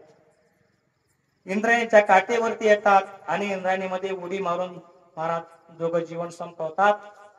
सकाळची वेळ झालेली आहे महाराज. आणि निवृत्तीदादा उठलेले आहेत. ते पत्र माझ्या निवृत्तीदादाने पाहिलं आणि वाचलं महाराज. त्यांच्या लक्षात आलं महाराज, का की आता आपले आई वडील राहिलेले नाहीत. पण त्यांचं नावच होतं महाराज निवृत्ती. जे कधीच वृत्तीवर येत नाहीत त्यांना निवृत्ती म्हणतात. आणि थोड्या वेळात महाराज ही मुक्ताई उठली. आता 5 वर्षाचं लेकरू केवढं असतं महाराज. ज्यावेळेस एखादं बाळ महाराज सकाळी उठतं पहिल्यांदा महाराज आईची आठवण काढतं बघा. कारण ज्ञानोबा सांगतात, पहिली बाळ जसे आई बाहेरची पिशे. लहानपणी मुलाला महाराज आई शिवाय जगामध्ये दुसरं काहीच आठवत नाही. उठली महाराज माझी मुक्ताई आणि दादाला विचारते, दादा आई कुठे गेली रे, बाबा कुठे गेले? मग महाराज निवृत्तीनाथ महाराजांनी गळ्याला लावला आणि सांगितलं, मुक्ते आजपासून आपले आई वडील इथं नाहीत म्हणे. मग दादा कुठे आहेत रे? पंढरपुरामध्ये. पांडुरंग माझा पिता. महाराज गळ्याला लावलं आणि सांत्वन केलं महाराज. 4 भावंड वाढायला लागले. मग एके दिवशी माझ्या मुक्ताईला भूक लागली आणि सांगते, दादा मला भूक लागली. आणि ज्ञानेश्वर महाराज हातामध्ये झोळी घेतात, घरोघर जातात, रिक्षा मागायला लागतात. लोकांनी अन्न नाही वाढलं हो. मग काही लोकांनी ज्ञानोबा यांच्या झोळीमध्ये अन्न टाकलं आणि जमलेलं अन्न माझे ज्ञानोबा घेऊन सिद्ध बेटाकडे निघाले महाराज. आणि ती 5 वर्षाची चिमुकली मुक्ताई वाट पाहत होते, येईल माझा दादा आणेल काहीतरी खायला म्हणून. आणि ज्ञान दादा दिसला महाराज, धावत माझी मुक्ताई आली. आणि येत असताना ज्ञानोबा येत असताना वाटेमध्ये विसोबा खेचर भेटले बघा. आणि विचारलं, ज्ञाना कुठे गेलता? मग महाराज ज्ञानोबाने सांगितलं, काका माझ्या मुक्तीला भूक लागली हो, म्हणून मधुपुरी आणण्यासाठी गेलतो बघा. अरे संन्यासाची तुम्ही पुराणे, तुम्हाला चांगलं मंगळ खावं वाटतं. हातामध्ये झोळी घेतली महाराज माझ्या विसोबा खेचराने आणि जमलेलं अन्न रस्त्यावरती टाकलं. ज्ञानोबा यांना मारलं. अरे संन्यासाची तुम्ही पुराणे गावामध्ये येता, लोकांना बाटवता रे, काय तुम्हाला अधिकार आहे गावामध्ये यायचा? गावामध्ये पाऊल टाकायचं नाही. ज्ञानोबा मारलं महाराज. आणि ती फाटकी झोळी घेऊन ज्ञानोबा सिद्ध बेटाकडे निघाले. आक्रोश करायला लागले. मुक्ताई धावत येते, आणला असेल माझा दादा काहीतरी खायला, धावत समोर येते आणि माझ्या ज्ञानदादा मुक्ताईच्या हातामध्ये झोळी देतात. मुक्ताई ती झोळी उघडून पाहते महाराज. अन्नाचा कण नाही हो. मुक्ताईने समोर पाहिलं, बाजूला पाहिलं, ज्ञानदादा दिसत नाही. कारण राग आला ज्ञानोबरांना. अरे कुठपर्यंत त्या समाजाला त्रास सहन करायचा. आणि ज्ञानोबरांनी महाराज ताटी लावलेली आहे, आपल्या कुटियामध्ये बसलेल्या ताटी लावल्या ज्ञानोबरा घडायला लागले बघा. आणि माझ्या मुक्ताईची महाराज ज्ञानदादाला पाहिलं, महाराज लागलेली भूक गेली. धावत मुक्ताई त्या दाराच्या समोर आली, ताटीच्या झरोक्यातून ज्ञानोबरांना पाहिलं. आणि ज्ञानोबरांनी महाराज खाली मान घातल्याने आक्रोश करायला लागले. आणि 5 वर्षाची मुक्ताई आपल्या भावाला उपदेश करते, दादा तुम्ही संत आहात ना दादा, तुम्ही साधू आहात ना दादा, अहो समाजाने त्रास दिला म्हणून राहायचं का दादा? नाही दादा. का? अहो साधू कोणाला म्हणतात, संत कोणाला म्हणतात? महाराज मुक्ताईने ज्ञानोबरांना उपदेश केला. 11 अभंग महाराज मुक्ताईचे आहेत. महाराज मुक्ताई म्हणते, जीवदाताने चाविले कोणी बत्तीशी ताडिले, विश्वरागे झाली वनी संती सुके वाहे पाणी. दादा दाताने जीभ चावली म्हणून काय दात पाडायचे का दादा? का? कारण दात आपलेच आहेत आणि जीभ आपली आहे दादा.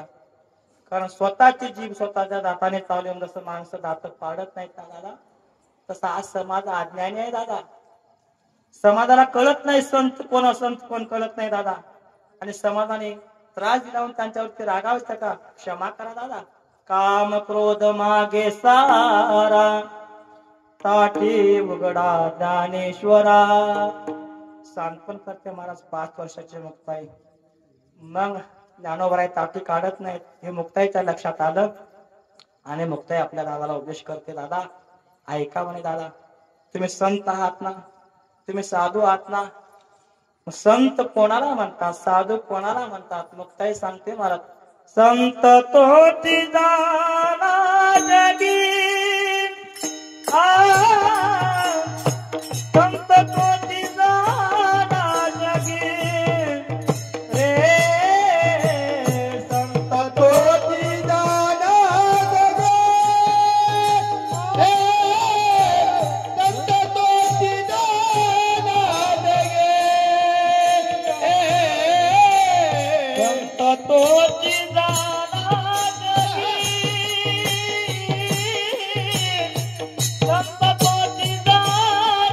जगी रे, संत तोटी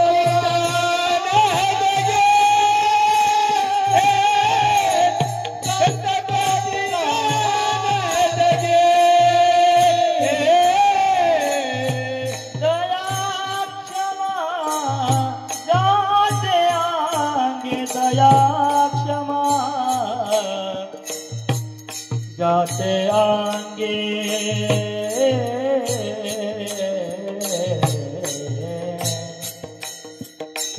दया क्षमा जाते आगे देवारे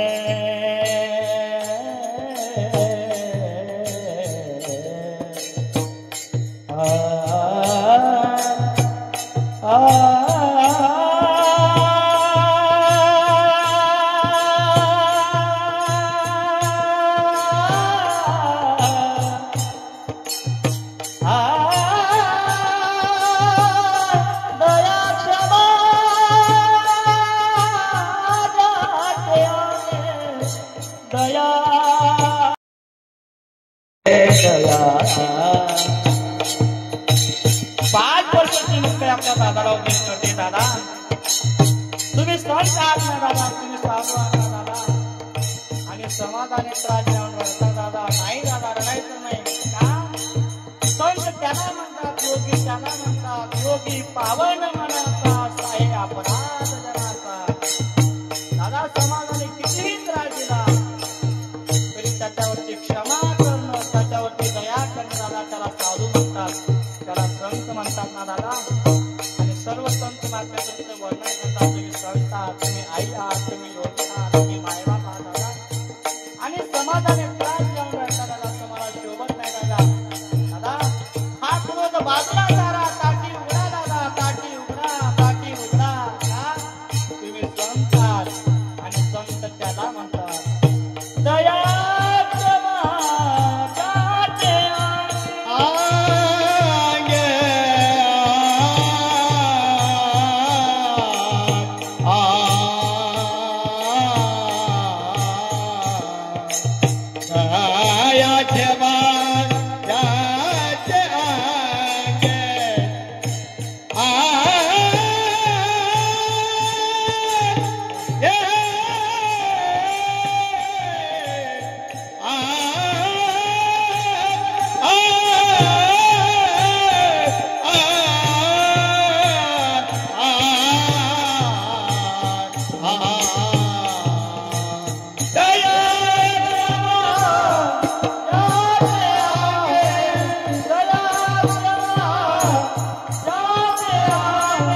माझी मुक्ताई माझ्या दादाला उपदेश करते, दादा तुम्ही साधू आहात ना, तुम्ही संत आहात ना.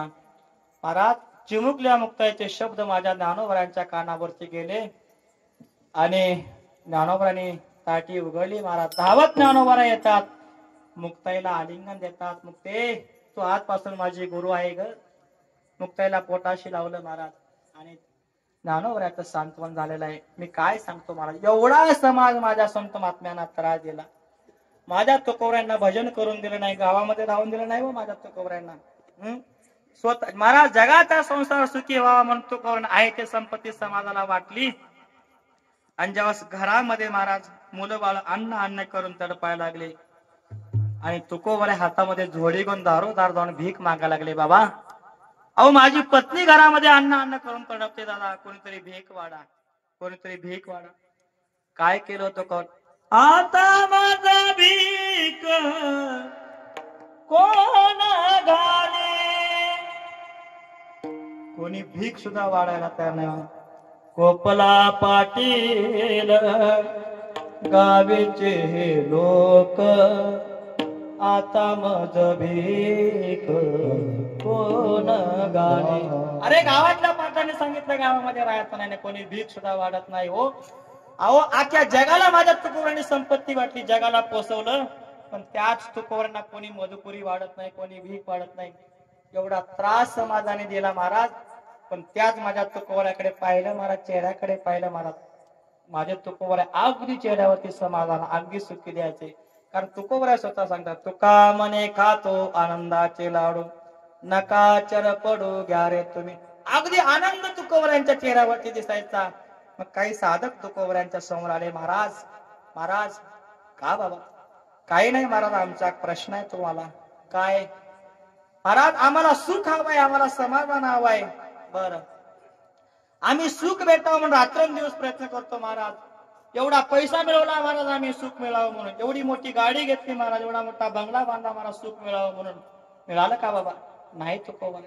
का अहो जसं जसं आम्ही संपत्ती वाढत जाऊ, जसं जसं महाराज पैसा वाढत जाऊ, तुकोबरा सुख तर आम्हाला मिळालं नाही, पण उलट दुःख मिळाल्याशिवाय राहिलं नाही तुकोबरा. बर मग महाराज आम्हाला खंत वाटते हो. काय अहो तुमच्याकडे काहीच नाही, खायला अन्न नाही, बर तरी तुमच्या चेहऱ्यावरती समाधान आहे तुकोबरा आहे. आणि आमच्याकडे एवढा पैसा आहे तुकोबरा आहे, तरी आम्हाला सुख नाही. का तुकोबरा आहे, तुम्हाला कशामुळे सुख मिळालं तुकोबरा आहे, तुम्ही नेमकं केलं काय. त्याचं उत्तर महाराज अभंगाच्या पहिल्या चरणात देतात. करू हरी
टाळी वाजवा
तेने सदा चित्ता समाधान सर्व सुखल्यालो सर्व अलंकार आनंदे निर्भर डुलत असो जगद्गुरु तुकोबराय सांगता बाबा आमच्या चित्ताला समाधान प्राप्त झालंय का झालं महाराज म्हणजे नामचिंतन केलोय आम्ही आता ऐका मला वाटतं वेळ बराचसा झालाय हा 11:30 वाजत ना आता वेळ संपत आला आपला तसा बरं का कारण सध्या प्रत्येक काळाला रोज कार्यक्रम आहे बरं तुमचा जास्त वेळ घेणार नाही जगद्गुरु तुकोबराय सांगतात बाबा आमच्या चित्ताला समाधान प्राप्त तेने सदा चित्ता समाधान सतत आमच्या चित्ताला समाधान प्राप्त झालं पण काय केलं तुकोबराय सदा नाम घोष महाराज आपल्या चित्ताला सतत समाधान व्हावं असं जर वाटत असेल तर महाराज म्हणजे नामचिंतनही माणसाने सतत केलं पाहिजे सदा नाम घोष महाराज आम्ही सतत केलं किंवा संत महात्म्यांचं वर्णन करताना महाराज जगद्गुरु तुकोबराय सांगता मला सुखे सेवो ब्रह्मानंदा गाऊ राम नाम सदा हे मग बाधा काळ दूत यमाची गाऊ राम नाम सदा इथे सदा शब्द आलाय महाराज म्हणजे जगद्गुरु तुकोबराय म्हणतात आम्ही सतत नामचिंतन करतो सदा नामचिंतन करतो किंवा संत महात्म्यांचे लक्षण सांगत असताना भगवंतांनी गीतेच्या 9व्या अध्यायामध्ये सांगितलं सततं कीर्तयन्तो माम यतं तस्य दृढवतः नमशन्तस्य माम भक्त्या नित्ययुक्ता उपासते तरे कीर्तनाचे ने नटनाचे नाशिले व्यवसाय प्रायश्चित्तांचे जे नामचे नाही पापाचे ऐसे केले म्हणजे संत महात्मे सतत नामचिंतन करतात म्हणून त्यांच्या जीवनामध्ये समाधान आहे आणि तुम्हाला जर समाधान हवं असेल तर महाराज म्हटले सतत नामचिंतन केलं पाहिजे त्याच्याशिवाय जीवनामध्ये सुख भेटत नाही पण तुकोबरायांना विचारलं महाराज तुम्हाला जे सुख मिळालंय त्याचं केलं का तुम्ही सर्व सुख ल्यालो सर्व अलंकार आनंदे निर्भर डुलत असो सर्व सुखाचे अलंकार केले शरीरावरती परिधान केले आता त्याच्यामुळे आमचं जीवन आता आनंदमयी झालं आमच्या जीवनामध्ये दुःख नावाची वस्तू राहिली नाही महाराज म्हटले आनंदुरे आजी आनंदुरे सवाय अभ्यंतरे अवघा परमानंदुरे आमच्या जीवनामध्ये आनंद प्राप्त झाला बरं तुकोबराय अवस्था प्राप्त झाली कोणती अवस्था महाराज म्हणले मी देहामध्ये असून विदेह मुक्तीला प्राप्त झालो कसं असतं महाराज एक दृष्टांत सेवा म्हणजे तुम्हाला पटवून दाखवणार आहे पण तत्पूर्वी आपण सर्वांनी एकदा टाळी वाजून सर्वांनी भजन करायचं विठोबा कुमारी जय विठोबा कुमारी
अस्वाईसा कोटी आठवची नाही देहीच विधेय बहुदशा.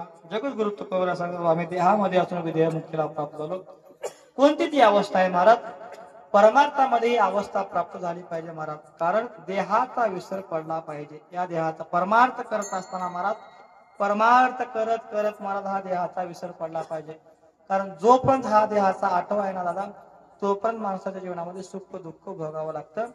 कारण माणसाच्या जीवनामध्ये सुख दुःख कशामुळे येतात तर ह्या देहामुळे येतात. म्हणून तर तुकोबराने सांगितलं मला देहाचा विसर पाडे माझ का तुकोबर आहे तरीच हा जीव सुख पावे माझा बरे केशी राजा कळ देवा मला या देहाचा विसर पाड का त्याच्याशिवाय माझ्या जीवाला सुख प्राप्त होणार नाही. आणि महाराज म्हणतात भगवंताचं नामचिंतन करून करून मला या देहाचा विसर पडलेला आहे. अस्वाईसा कोटी आठवची नाही. या देहाचा आठव राहिला नाही महाराज. कशा प्रकारे आठव असते महाराज? बरेचसे उदाहरण आहेत बरं का, आपल्याकडे वेळ नाही. महाराज संत महात्मे या देहाच्या पलीकडे गेलेले असतात महाराज. तुम्ही कबीर महाराजचा पहा, कोणाचंही जीवन पहा महाराज. कबीर महाराज एके दिवशी गंगेवरती स्नान करत होते आणि स्नान करून महाराज गंगेच्या वरी आले. भगवंताचं नामचिंतन चालू आहे महाराज. श्रीराम जय जय राम नामचिंतन चालू आहे महाराज. आणि एवढं मग्न झाले त्या नामचिंतनामध्ये चालत असताना काही कुत्रे कबीर महाराजाला चावायला लागले बघा. कुत्रे महाराज 22 कुत्रे कबीर महाराज चावतात. पण महाराज देहाचा विसर पडला महाराज महात्म्याला. कारण बोलू नका नामचिंतनामध्ये संत महात्मे मग्न झालेले देहाचा विसर पडला महाराज. कारण आठव राहिला नाही. आठव गेले भावा भाव झाला स्वयमेव. आठव देहाचा राहिला नाही. आणि नामचिंतन करताना काही कुत्रे रस्त्यावरती चावायला लागले. रक्त रस्त्यावरती सांगते महाराज. काही लोकांनी पाहिलं दया आली महाराज धावत आले कुत्र्यांना बाजूला सारलं.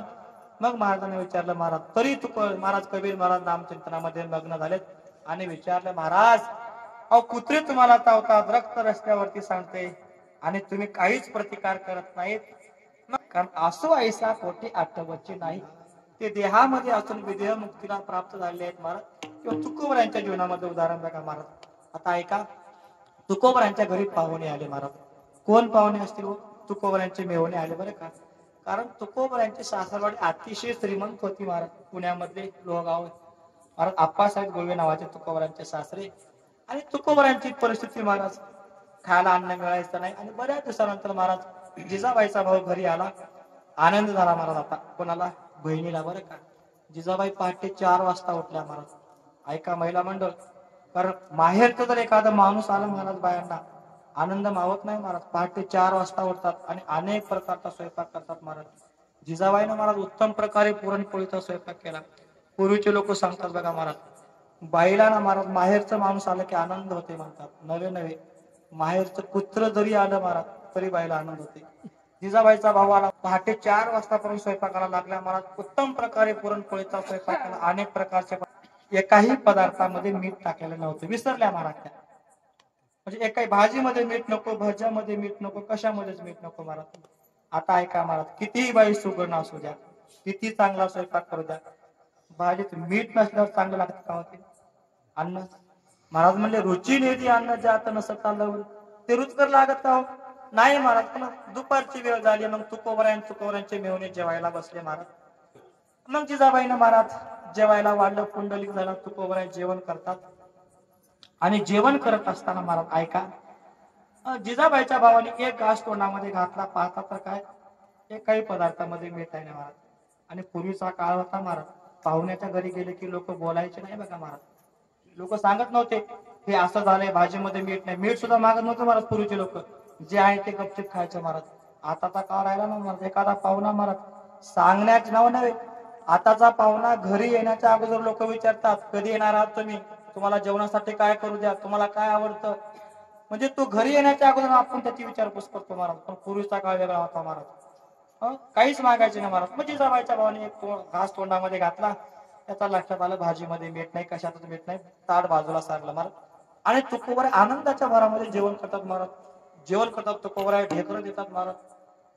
मग जिजाबाईला चिंता लागली का, ज्याच्यासाठी स्वयंपाक केला तो भाऊ एकही घास खात नाही, तुकोबऱ्या जेवण करतात, काय झालं असेल.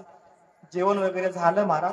मग थोड्या वेळानंतर जिजाबाई जेवायला बसल्या आणि तोंडामध्ये घास घालतात, पाहतात तर काही भाजीमध्ये पदार्थामध्ये मीठ नाही महाराज. रागावल्या जिजाबाई, धावत तुकोबऱ्यांच्या समोर आल्या. महाराज, का बाई, माझा भाऊ जेवला नाही महाराज.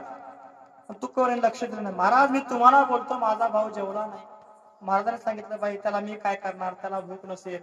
महाराज, तेही कारण नाही, माझा भाऊ जेवला नाही. मग महाराजांनी सांगितलं, बाई कुठं तर वडापाव खाला असेल, भेळ खाला असेल.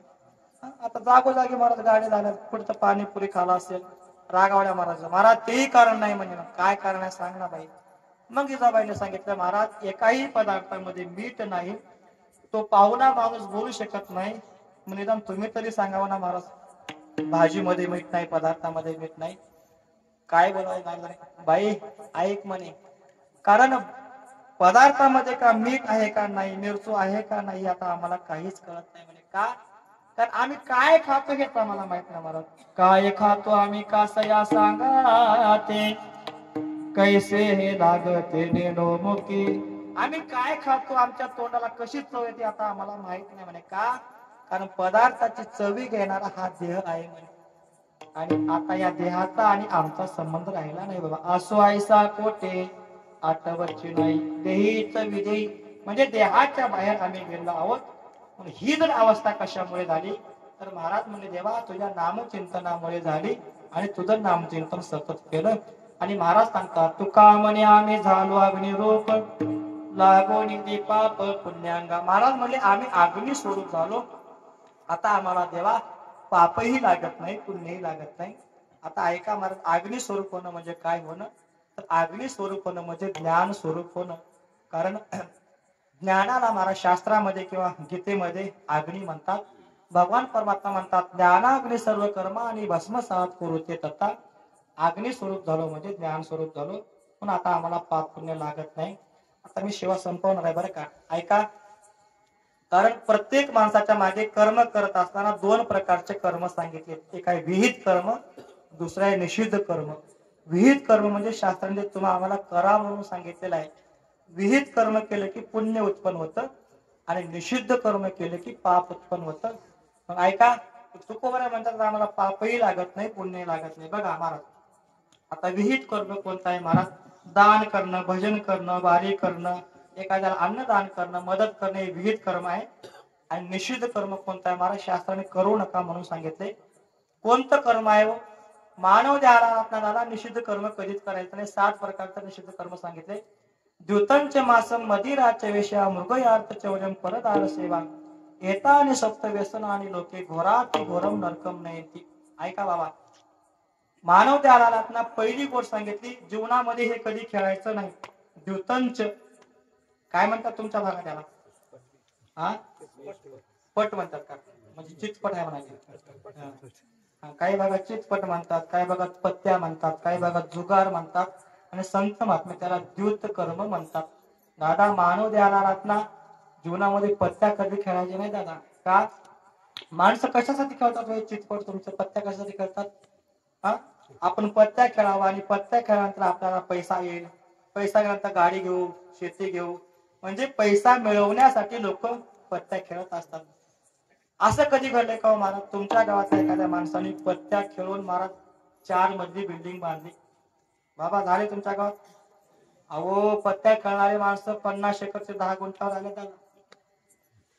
कारण पत्त्या खेळणाऱ्या माणसाला कधीच पैसा येत नाही महाराज. ऐका, संत महात्माने मोठ्याचं उदाहरण आपल्या डोळ्यापुढे ठेवले महाराज. तो धर्मराजा बहु पुण्य राशी का द्यूत खेळे त्या दुर्योधनाशी हारोणी कांता केला उपाधी विनाश काले विपरीत बुद्धी. अरे एवढा मोठा भारताचा सम्राट, त्या धर्मराजाला सुद्धा या पत्त्यामुळे स्वतःची बायको गमावी लागली दादा. पण जीवनामध्ये पत्त्या खेळायचे नाही, खेळत असाल तर शास्त्र सांगतं घोराती घोरम नरकम नयंती, घोर अशा नरकाला जावं लागतं. हे निषिद्ध कर्म आहे, पण हे कर्म तुम्ही करू नका. हे 7 गोष्टी ध्यानात ठेवा बरं का. कारण हे सांगून मी शिवा संपवणार, हे गोष्टी कधी करायचे नाही. दुसरी गोष्ट सांगितली द्युतमचे मांसम, मानव द्यायला ना दादा, मांसाहार कधी करायचा नाही, कधीच मांसाहार करायचा नाही. का? मांस हे माणसाचं खाद्य नाही. कोणी खावावं मांस? मी सांगतो ते 3 लक्षणं ज्याच्या ठिकाणी बसतात त्यांनी मांसाहार करायचा. ज्या प्राण्याचे ज्या प्राण्याचे शरीर आडवे आहेत, ज्या प्राण्याचे सुळासारखे दात आहेत आणि जे प्राणी जिभेनं पाणी पितात त्यांना मांसाहार करण्याचा अधिकार आहे. माणसाच्या ठिकाणी एकही लक्षण बसत नाही दादा. एखादा कुत्रा असेल, डांडगा असेल, वाघ असेल, यांचं प्राणी शरीर आडवा आहे महाराज, त्याने मांसाहार केला तर त्याला पाप पुण्य लागत नाही. त्याचे सुळासारखे दात आहेत. एखादा कुत्रा आहे महाराज, त्याला तहान लागली महाराज, ते धावत येतं, पुढे का गटाराचं पाणी आहे का नाल्याचं पाणी याचा विचार करत नाही, धावत येताना जिभेने प्यायला लागते. समजा उन्हाळ्याच्या दिवसात तुम्हाला एखाद्याला तहान लागली, तुम्ही धावत जाऊन त्या गटाराचं पाणी पिता का? पित नाही ना.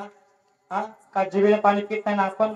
मग आपल्याला मांसाहार करण्याचा अधिकार नाही, कारण हा मांसाहार हा कुत्र्याचा आहार आहे. पण अलीकडे माणसं कुत्र्याची जागा माणसा घेतली बघा, बरं का. माणसाला काही पूर्णाकडे मारत, पण तुकोबर तुम्ही आम्हाला सावध करतात, बाबा मांस खाता हौस करी जोडोनी ठेवीला वैरी. महाराज लोक मोठ्या आनंदाने मोठ्या हौसेनं महाराज एखाद्या प्राण्याची हत्या करतात आणि खातात. हो, तुकोबर शब्द वापरला हौस करी. कसं हौस करत असेल महाराज?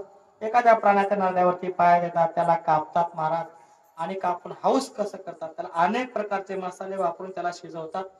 ही माणसाची हौस आहे. पण तुकोबर म्हणजे बाबा ऐक म्हणे, तोच प्राणी पुढच्या जन्मामध्ये त्याचप्रमाणे तुला कापणार आहे. जोडोनी ठेवीला वैरी. कारण इथं तुम्ही जे जे गोष्ट कराल ना, ते प्रत्येक गोष्ट तुम्हाला तिथं भोगावी लागणार आहे. हो, कारण पातके करिता पुढे आहे पुसता, काय जवाब देता होशी तू. म्हणजे प्रत्येक गोष्टीचा हिशोब तुम्हाला तिथं द्यावं लागणार आहे दादा. म्हणून मांसाहार करू नका, आणि करत असाल तर नरकाला जावं लागणार आहे. याच्यापासून पाप उत्पन्न होतं. तिसरी गोष्ट सांगितली मदिरा, म्हणजे दारू. दारू कधी प्यायची नाही बाबा.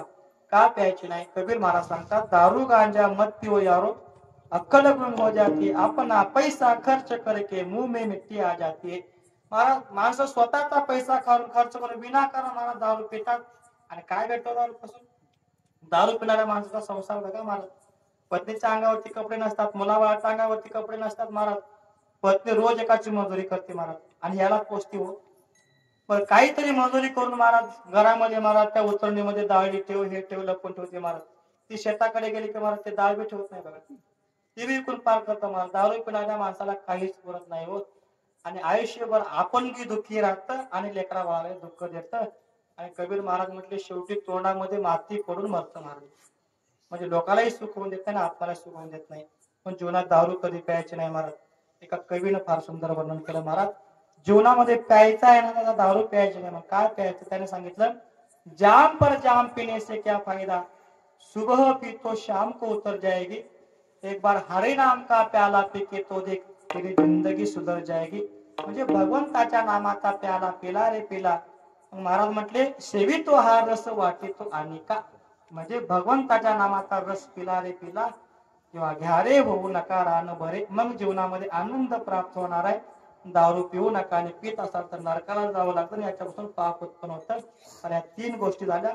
हरणाचे शिकार, चोरी, परदारा, या 7 गोष्टी कधी करायच्या नाहीत, आणि करत असाल तर नरकाला जावं लागतं. याच्यापासून पाप उत्पन्न होतं, आणि विहित कर्म करतं पुण्य उत्पन्न होतं. पण तुकोबर म्हटले बाबा आम्ही जे कर्म करतो ना, का आम्हाला त्याचं पाप पुण्य लागत नाही? तर आम्ही कर्म करत असताना ब्रह्मार्पण बुद्धीनं कर्म करतो. म्हणजे माणसं कोणती बी गोष्ट मारा, मी केलो म्हणून झालं, माणसं असं म्हणतात. संत महात्मा तसं नाही मारत, मी काहीच करत नाही, मग परमात्मा माझ्याकडून करून घेतो महाराज. आणि एकदा का त्या देवावरती आपण भार घातला रे घातला, तो माझ्याकडून करून घेते मंडळी म्हटलं, मग तो त्याच्यातून त्या कर्मातून सुटला महाराज. मग त्याचा पाप पुण्य त्याला लागत नाही, कारण तो मुक्त झाला त्याच्यापासून. आणि मी केलं म्हटलं की झालं महाराज, सर्व पाप पुण्याच्या बोकांडीवर बसतं बघा. ते शेतकऱ्याचं उदाहरण सांगतात महाराज. पूर्वीचे लोक पहिलं प्रत्येक शेतकऱ्याकडे बैलगाडी असायची महाराज. मग मला शेतामध्ये मग कापूस वेचला किंवा तो बैलगाडीवरती ती गटोडे ठेवायचा, बैल झोपायचा आणि कुत्र सोबत राहायचं महाराज. मग गावाकडे यायचा महाराज. येत असताना महाराज त्या कुत्र्याला काय वाटायचं काय नाही की ते बैलाच्या पायामध्ये चालतं महाराज. कोण? कुत्र महाराज. त्या बैलगाडीच्या समोर समोर चालतं. आता त्या कुत्र्याला काय वाटतं महाराज? गाडी बैल ओढतात पण कुत्र्याला काय वाटतं? गाडी मी ओढतो महाराज. तशी आपली कथा झाली महाराज. करणारा सर्व जण आहे महाराज, पण आपण म्हणतो मी केलं म्हणून, आणि जिथं मी आला मग त्याचं पाप पुण्य लागतं. पण संत माते म्हणतात महाराज, केले कर्मे ते झाले परमार्पण, जन नोय अवघा जनार्दन, ऐसे ऐकता निवती साधू जन. हो, मग जेव्हा देव परमात्मा माझ्याकडून करून घेतो असं म्हटलं की मग नमाम कर्माणि लिंपंती नमे कर्म फले स्पृहा तिथे माम यो अभिजानाती सकर्म विर्ण बद्धते. मग त्याला कर्म बांधू शकत नाही. पण महाराज म्हणतात आम्ही देवासाठी कर्म करतो, देव परमात्मा आमच्याकडून कर्म करून घेतो. म्हणून महाराज म्हणले पाप पुण्य त्याचा आम्हाला लागत नाही. तुका म्हणे आम्ही झालो अग्निरूप, लागोने दे पाप पुण्यांगा, सर्व सुखल्यालो सर्व अलंकार, आनंदे निर्भर डुलत सो ज्ञानेश्वर माऊली ज्ञानराज माऊली माऊली ज्ञानेश्वर माऊली ज्ञानराज माऊली तुकाराम ज्ञानेश्वर माऊली कुंडली कवरदार विठ्ठल श्री ज्ञानदेव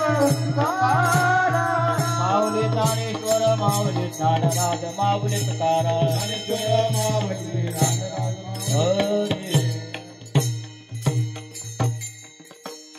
सेवा संपलेली आहे. आता शेवटचं एक भजन राहिलंय मला. सर्वांनी टाळी वाजवून ते भजन करायचं. तुका